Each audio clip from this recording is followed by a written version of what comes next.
तो 14 तारीख को शाम को एक मेरे साथ में घटना हुई। 14 तारीख को शाम को मैं घर पे ही था और एक साचौर का कांस्टेबल आया और 3 धनाव थाने के कांस्टेबल आए शाम को 8 बजे।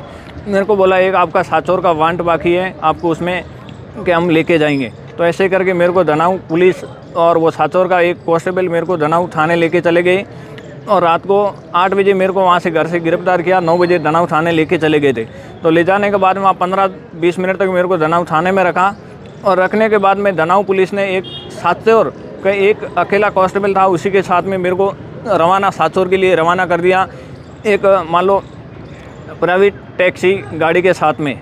और तो उन्होंने कांस्टेबल ने करीबन 1-2 किलोमीटर आगे जाने के बाद में अन्य 3-4 साथियों को फ़ोन किया और फ़ोन करके बुलाया साथियों को, प्राइवेट साथियों को जिसके पास में हथियार भी थे।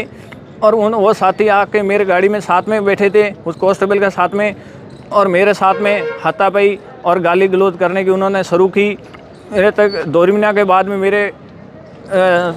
मेरे को मारपीट करके मेरे से फ़ोन के पासपोर्ट वगैरह छीने के बाद मालाराम जी के पास में ही फ़ोन था, धनाव पुलिस ने मालाराम को सौंप दिया था। तो मालाराम ने मेरे पासपोर्ट वगैरह छीन के, जो साथी ड्राइवर गाड़ी चला रहा था उसके खाते में मालाराम ने पैसे किए, फास्ट में पैसे मालाराम ने मेरे एक ऐप के ज़रिए से, जो साथी जो मांगाराम गाड़ी चला रहा था जो उसके खाते में पहले सबसे पहले उन्होंने पैसे करवाए। ये पैसे 50,000 रुपये करवाए, ये करवाए 10:35 पे करवाए। और उसके बाद में उन्होंने 30,000 रुपये और उसी मांगाराम के खाते में मालाराम ने करवाए, वो करवाए 10:41 पे। उसके बाद में उस ऐप से पैसे नहीं हो रहे तो उसके बाद में उन्होंने मेरी ये महावाकल ट्रांसपोर्ट कंपनी, इसी खाते से उन्होंने पैसे किए और उसी के बाद में मेरे फ़ोन पे से पैसे किए। ये मांगाराम के खाते में मालाराम ने किए, वो मांगाराम ड्राइवर था और वो पैसे हुए 11:37 पे। और दूसरे पैसे उन्होंने और 11:38 पे 20,000 रुपये और किए और इसी मोबाइल नंबर पे।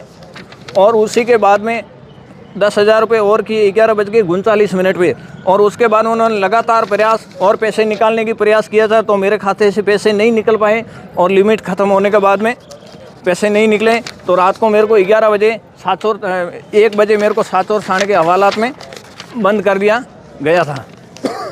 क्या किस मामले में आप वांछित थे, किस मामले में? मेरे को एक वहाँ कोई फाइनेंस की कोई गाड़ी, कोई 420 का मामला था, उसमें मैं वांछित था पिछले 2 साल से। और मेरे पास में उनका कोई नोटिस वगैरह कुछ भी नहीं आया। मेरे को अचानक पुलिस लेके गई कि आपका वारंट बाकी था। तो मैंने बोला कोई दिक्कत नहीं, वारंट बाकी है तो मैं चलूँ। अच्छा, जो कांस्टेबल था उसके एक के द्वारा ही आपके पैसे लिए गए? हाँ, एक के, सिर्फ ओनली कांस्टेबल ने पैसे निकाले और जो साथी गाड़ी का ड्राइवर था, गाड़ी चला रहा था, उसके खाते में पैसे सारे उसी के खाते में ही डाले थे। क्या नाम था कांस्टेबल का? कांस्टेबल का नाम मालाराम था। और किस खाते में ट्रांसफ़र किए गए?